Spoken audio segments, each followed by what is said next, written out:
보완 조직을 채취해서 정작 없으니까 다 포기를 했었는데 요즘에는 기존의 개념과는 달리 그러니까 있는 것을 사용하는 게 아니고 그 줄기세포에서 원형 정세포까지 우리가 배양을 하는 겁니다.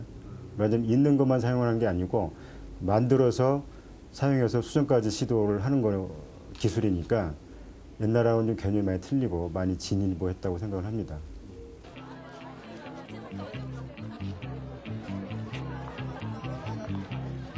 이곳은 30년 전 서울의 한 아파트 분양 접수장입니다. 서울에 내 집 한 채 마련하기가 쉽지 않았던 그 시절. 아파트 분양을 둘러싼 열기는 지금 못지않게 뜨거운데요. 흥미롭게도 모두들 분양 신청서와 함께 작은 종이를 한 장씩 더 들고 있습니다. 어떤 내용인지 한번 살펴볼까요? 분양 접수장과는 어울리지 않는 피임 시술 확인증이네요. 당시 아파트 입주권 1순위는 불임 시술을 한 가정이었다고 합니다. 인구를 억제하기 위해서 2명의 자녀를 두고 불임 시술을 받은 가정에 아파트 분양 우선권을 주었기 때문이죠. 산하 제한 정책의 하나로 국가가 나서서 불임 시술을 권하던 시대는 가고 이제는 저출산을 극복하기 위해서 오히려 국가에서 이 불임 부부들을 지원하러 나섰는데요. 이 재작년부터 시작된 시험관 아기 시술 지원 사업이 바로 그것입니다. 산부인과 학회 자료에 따르면 최근 10년 사이 시험관 아기 시술 건수는 2배 가까이 증가했습니다. 그만큼 시험관 아기 시술에 의존하는 불임 부부의 수도 늘고 있다는 증거일 텐데요. 나날이 발전하는 첨단 불임 치료법은 현재 많은 가정의 희망이 되고 있습니다.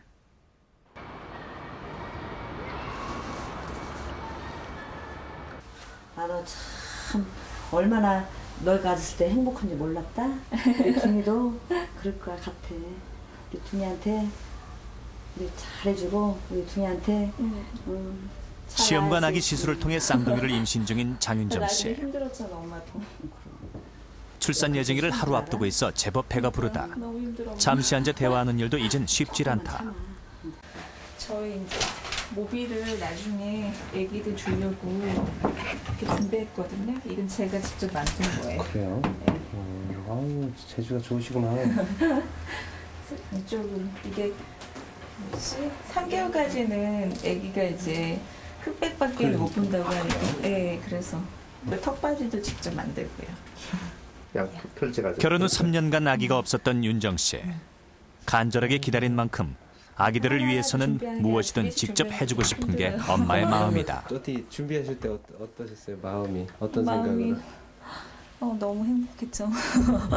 그리고 이제 하나가 아니라 둘이라서 행복이 더 2배인 것 같아요. 자궁내막증을 간단하게 설명드리면 정상적으로 장윤정 씨의 불임은 자궁내막증이 원인이었다. 자궁내막증은 자궁 안쪽을 덮고 있어야 하는 자궁내막 조직이 자궁 바깥에 생겨 조직을 파괴하고 유착시키는 질환이다. 장 씨의 경우 난소와 나팔관 쪽에 유착이 심해 난소의 기능 역시 저하되어 있는 상황이었다. 정상적으로 난자와 정자가 이렇게 만나지 못하게 하는 그런 원인으로 많이 불임을 유발을 하죠. 보통 저희들이 그 FSH라는 숫자가 40 이상이면은 폐경으로 이렇게 생각이 되는데 이분은 처음에 오셨을 때 75까지 그런 나온 상태였습니다. 그래서 일단은 이제 한 번 가지고 그걸 판단할 수 없기 때문에 호르몬 치료를 좀 하고 나중에 체크를 해보는 결과 40 이하로 좀 떨어지긴 했지만 별로 크게 난소가 이렇게 호전됐다고 이렇게 볼 수는 없는 상황이었습니다. 그래서 빨리 서둘러서 체외 수정을 이렇게 시도하게 된 거죠. 난간과 배란의 기능에 문제가 있다는 것을 알게 된 장윤정 씨 부부는 시험관 아기 시술을 선택했다.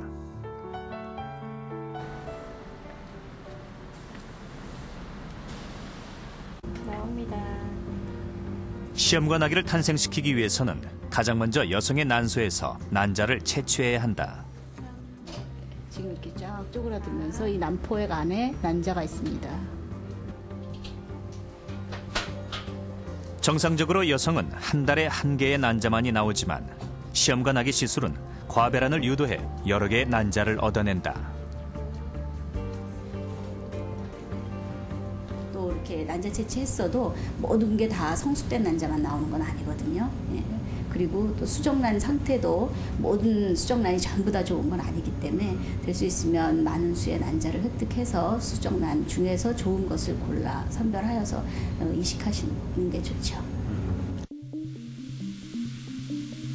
여성은 뇌와 수치에서 분비되는 성선자극 호르몬에 의해 매달 10여 개의 난포들이 동시에 발달한다. 그러다 한 개만 난자로 자라고 나머지는 모두 퇴화한다.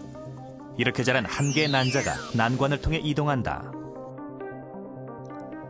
하지만 시험관 아기 시술의 경우 과배란 유도 주사를 통해 가능한 많은 수의 난포가 퇴화하지 못하도록 하여 많은 난자를 얻는 방법이다.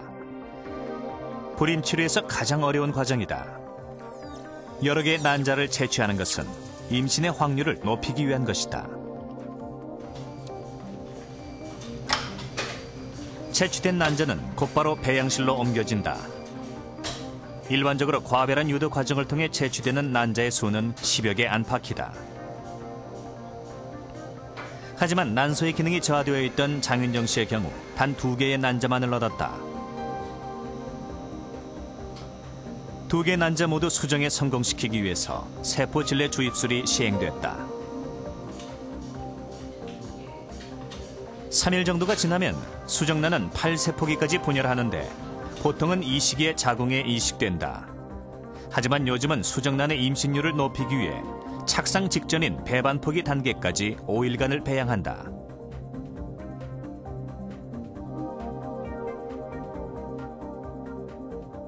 5일 배양을 하게 되는 장점은 좋은 수정란, 건강한 수정란을 선별할 수 있는 기술도 될 수 있고요. 또 그렇게 되면 착상력이 아주 증가됩니다. 5일 동안 배양시킨 수정란은. 그래서 수정란에 이식하는 수정란의 숫자도 줄일 수 있습니다. 하나나 2개 정도로. 5일 배양이 의미 있는 이유가 있다. 실제 나팔관에서 난자와 정자가 결합한 후 수정란은 조금씩 자궁 쪽으로 이동하는데 착상 직전까지 걸리는 시간이 5일가량 된다. 2, 3일까지는 세포의 분열도 4세포기나 8세포기에 그치지만 착상 직전인 5일째가 되면 배반포기를 형성해 착상을 준비하게 되는 것이다.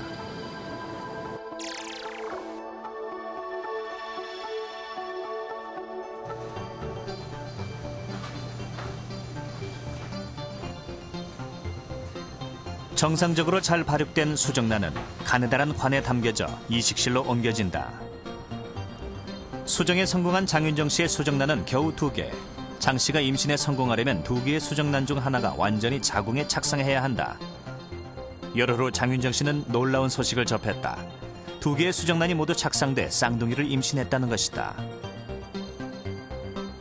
이제 시험관 아기 하면서 이제 그 피 검사를 계속 하거든요. 그래서 피 검사 수치가 임신 수치로 나온 것 같다고. 그래서 그때까지만 해도 잘 못 믿었었는데 이제 초음파를 보고 이제 확실하게 아기가 있구나 느꼈죠. 그때는 엄청 좋으셨겠네요. 네, 믿어지지가 않았어요, 저는.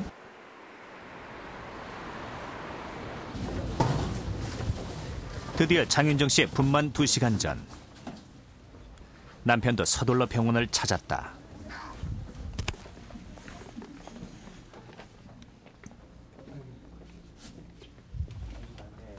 3년간 기다려온 아기들을 만날 시간이 눈앞으로 다가온 부부. 힘들었던 지난 시간이 주마등처럼 스쳐간다. 그동안 고생 많았고 이제 2시간 남았으니까 결혼하고 사랑해요. 네. 얼마나 사랑해요? 많이 사랑해요.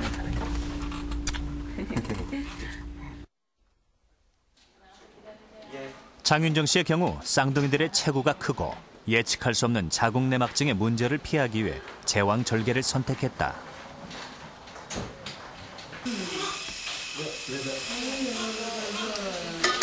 3.1kg의 건강한 남자아기가 엄마의 뱃속에서 꺼내졌다. 곁에서 또 한 명의 남자아이가 울음을 터뜨렸다. 쌍둥이 형제다. 아들 둘이가 나와서 기분이 어떠세요? 너무 이상해요.